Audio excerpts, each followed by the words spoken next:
Let's talk about the Cutluxe 8-inch chef knife here. I've been testing this knife out for almost 2 years at this point, and I finally have some thoughts that I want to share with you guys about this knife. I've been looking forward to making this video for you guys for ages now.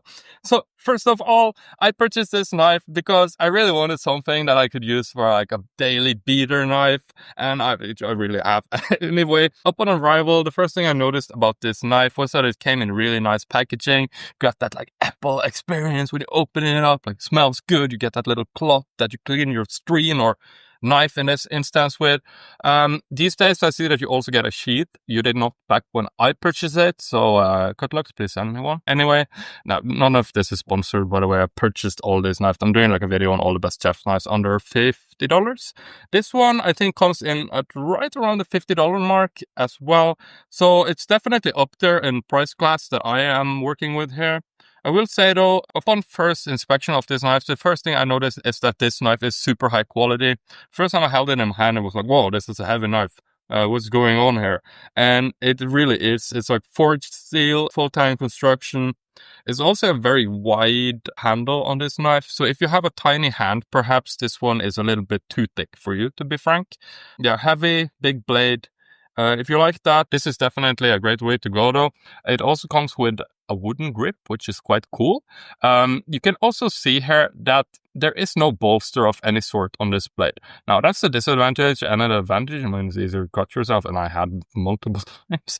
Anyway, it also means that it's super easy to hold it like with a pinch grip and rock it back and forward. However you want to use this knife, it lends itself to it. The blade itself came out very, very, very sharp. The first couple of times I used it, I was quite surprised by how sharp it was, to be honest with you. It has held up super well. This has been like I used this thing daily for almost a year until I purchased all these other ones about 13 months ago. So sharpening it, of course, you need to do it every once in a while, but it really holds up super well. Slices through everything like it's butter. But like I said, it's a heavy knife as well. So is it for everyone? I don't know. I have really enjoyed using this knife though, I will say. And it's definitely a knife I can see lasting forever. It's such high quality. But is it the best knife for the price?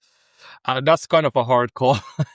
I mean, it's definitely up there, but I think what I'm going to do is that I'm going to make a video where I compare all these various different knives next to each other in one big video so you can figure out which one works best for you.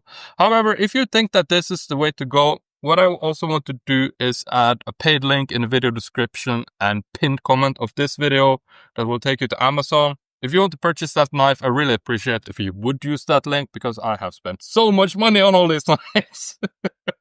Anyway, thanks for watching this video. I'm going to link that next big comparison video. 11 chef's knives under $50 side by side. Thanks for watching. I'll see you over there. Peace.